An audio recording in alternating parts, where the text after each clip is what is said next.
Genesis. Ang nahaunang basahon ni Moises, Kapitulo 1. Ang pagbuhat sa kalibutan. Sa sinugdan gibuhat sa Dios ang mga langit ug ang yuta, ug ang yuta awaaw ug walay sulod, ug ang kangit-ngit diha sa ibabaw sa nawong sa kahiladman, ug ang Espiritu sa Dios naglihok sa ibabaw sa nawong sa mga tubig. Ug miingon ang Dios, mahimo ang kahayag ug diha ang kahayag. Ug nakita sa Dios ang kahayag nga kini maayo ug gilain sa Dios ang kahayag gikan sa kangit-ngit. Ug gihinganlan sa Dios ang kahayag nga adlaw ug ang kangit-ngit gihinganlan niya nga gabii. Ug dihay kahaponon ug dihay kabuntagon, usa ka adlaw. Ug miingon ang Dios, mahimo ang usa ka hawan sa taliwala sa mga tubig, ug pagabahino niini ang mga tubig gikan sa mga tubig.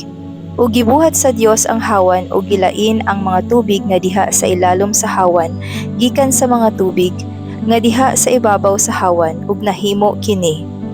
Ug gihinganlan sa Dios ang hawan nga langit ug dihay kahaponon ug dihay kabuntagon, adlaw nga ikaduha. Ug miingon ang Dios, matingob ang mga tubig nga anaa sa ilalom sa mga langit ngadto sa usa ka dapit ug tumungha ang yuta nga mamala. Ug nahimo kini. Ug ang mamala nga dapit gihinganlan sa Dios nga yuta, ug ang katilingban sa mga tubig iyang gihinganlan nga mga dagat. Ug nakita sa Dios nga kini maayo. Ug miingon ang Dios, magpaturok ang yuta og balili, talamnon nga magahatag og binhi, ug himunga nga mga kahoy nga magahatag og bunga ingon sa ilang matang diin anaa kaniya ang iyang binhi sa ibabaw sa yuta, ug nahimo kini.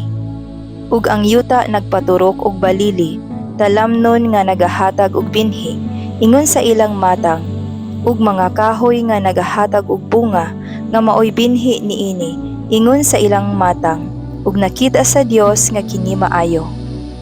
Ug dihay kahaponon ug dihay kabuntagon, adlaw nga ikatulo. Ug miingon ang Dios, mahimo ang mga kahayag sa hawan sa langit aron sa pagbulag sa adlaw gikan sa gabii. Ug himua sila nga alang sa mga ilhanan, ug alang sa mga panahon, ug alang sa mga adlaw, ug sa mga katuigan. Ug himua sila nga mga kahayag sa hawan sa langit aron sa paghatag og kahayag sa ibabaw sa yuta, ug nahimo kini.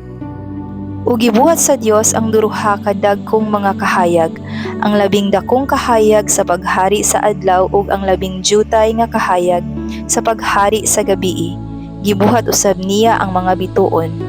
Ug gibutang sila sa Dios sa hawan sa langit aron magaiwag sa ibabaw sa yuta, ug aron sa paghari sa adlaw ug sa gabii, ug aron sa pagbulag sa kahayag gikan sa kangit-ngit, ug nakita sa Dios nga kini maayo.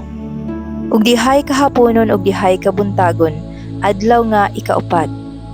Ug miingon ang Dios, dumagsang sa mga tubig ang duot sa mga binuhat nga buhi, ug manglupad ang mga langgam sa ibabaw sa yuta diha sa hawan sa langit. Ug gibuhat sa Dios ang dagkong mga mananap ug ang tanang mga binuhat nga buhi nga nagalihok nga mitungha sa mga tubig, ingon sa ilang matang ug ang tagsa-tagsa kalanggam nga pak-an ingon sa iyang matang, ug nakita sa Dios nga kini maayo.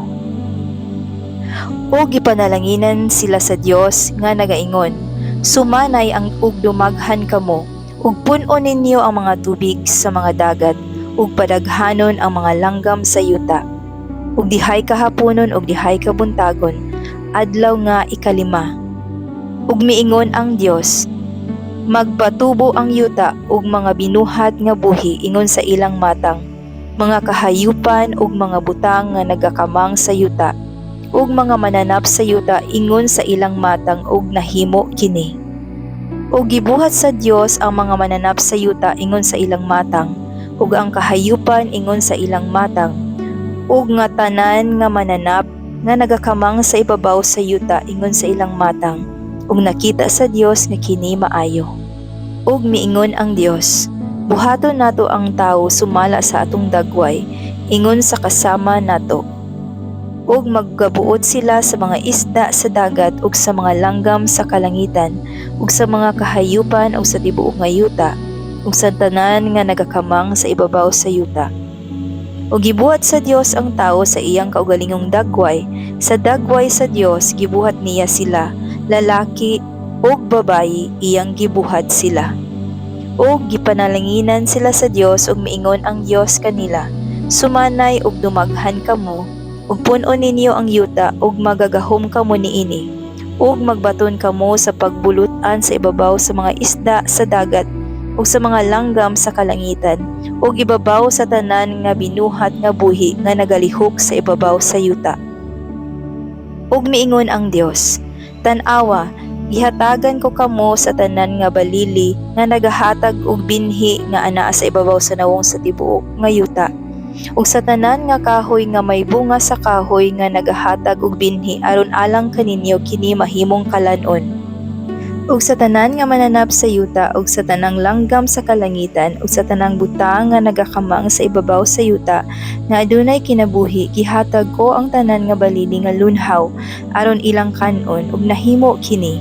Ug nakita sa Dios ang tanang butang nga iyang gibuhat, ug tan-awa kini maayo kaayo ug dihay kahaponon ug dihay kabuntagon, adlaw nga ikaunom.